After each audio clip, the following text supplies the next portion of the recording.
Hi, and thanks for tuning in. The purpose of this video is to give you information that you will be glad to know so you can plan your trip and budget your time when you come to visit the underground river located near Puerto Princesa on the Philippine island of Palawan.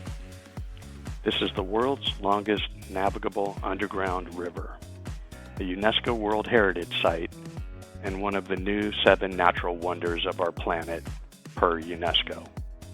It extends for at least 5 kilometers underneath the mountainous terrain that hides this fascinating geological feature. It's easy to book a tour of the river from the island's largest town of Puerto Princesa. The first question I asked myself when I came to Palawan and was considering a trip to the underground river was, is the trip worth the cost in time and money? And the short answer is yes. But it's an all-day adventure, and you'll start early and get home late, so I recommend arriving in Puerto Princesa, relaxing for the remainder of that day, and then the next morning you can go on an underground river tour when you're feeling fresh. At the end of the day, you'll just want to relax at your hotel again, and then the following morning you can head off to your next destination. Or you can spend the following day on an island hopper tour of the Honda Islands, which are located in a bay just off of Puerto Princesa. And this is another all-day affair, but it's more relaxing than your underground river excursion. Still, you'll be tired at the end of that day, and so if you do go on the island hopper, you'll want to spend the night in Puerto Princesa again before you move on to your next destination. There's some other videos out there that suggest some other things to do in Puerto Princesa, but for me, vacation days are valuable, and none of the other recommendations made the cut. Most tourists arrive in Puerto Princesa via van from El Nido. It's a long, uncomfortable ride wedged into a van like a sardine, but the van will drop you off at your hotel. It's a 6-hour ride, so be prepared. By the way, anytime you decide to take a van, never sit next to the driver. Simply refuse. There's no legroom. And if he insists, you demand any other available seat. The seat directly behind him is probably the best.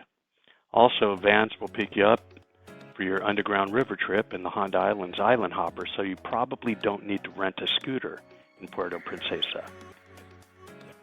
You can book your tour from your hotel, but pricing varies. So if you are at all price sensitive, you can ask around. Tricycle drivers and the plentiful tour agencies that you'll see along the road as you make your way to your hotel will offer packages, and while the pricing on these packages vary, whatever the specific offer price is at a certain location or from a certain driver, it's not likely to be negotiable. The only way to get a better price is to ask around. Once you have booked your tour, get ready for a long ride, maybe an hour and a half in total, to the underground river, and be prepared for a couple stops along the way. In other words, bring some money for some unexpected side excursions.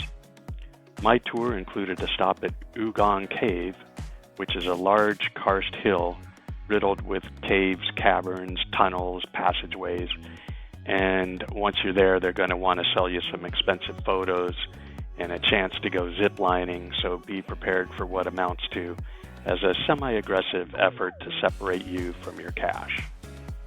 The cave itself was interesting, and I'm glad we stopped there, but I'm glad I skipped the zip and skipped purchasing the overpriced photo. And then we made another stop at a mangrove river. Be prepared to shell out a few hundred pesos per person to take a short boat trip up the river, and you can listen to your tour guide talk about the ecosystem while you try to slap off the hungry mosquitoes that have been waiting for you to arrive. You might see a snake or some monkeys if you're lucky, but it's a peaceful, relaxing ride that reminds me of the Jungle Book ride in Disneyland, except, again, there's more mosquitoes. So overall, I enjoyed this side trip too. And as an added bonus, be prepared to be offered a chance to eat some worms in a thick mucus-like fluid. I am told they taste just like oysters.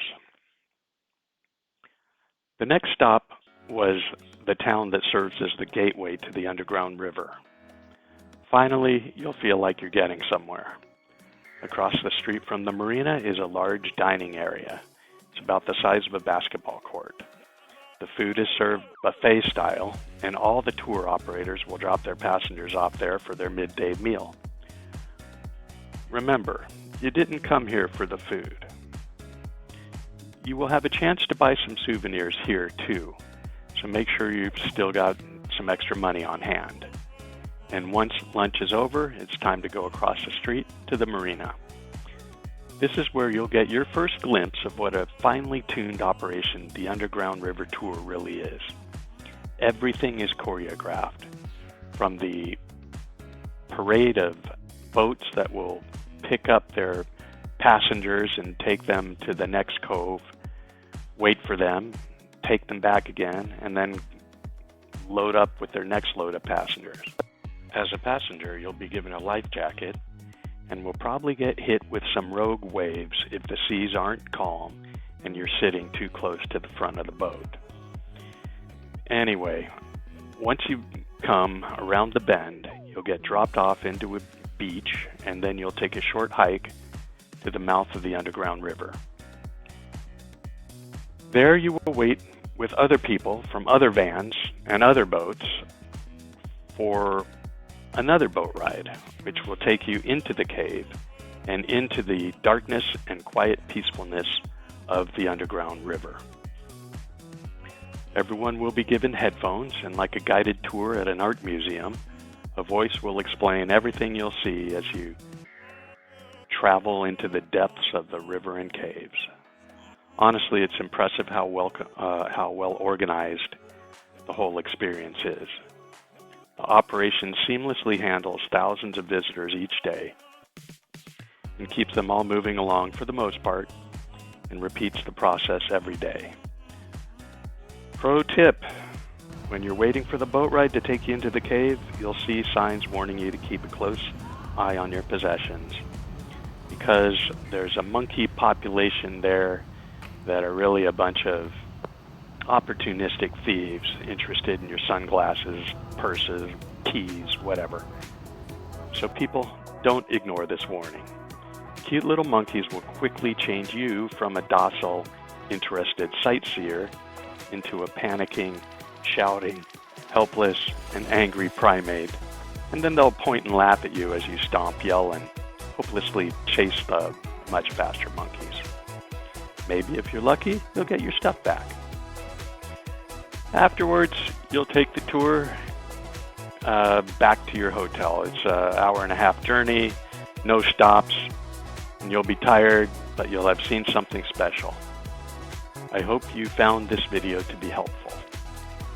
I'll make some more, and I hope you'll subscribe for some more information and real, honest advice on other places you might want to visit when you're traveling in the Philippines. Thanks again for watching.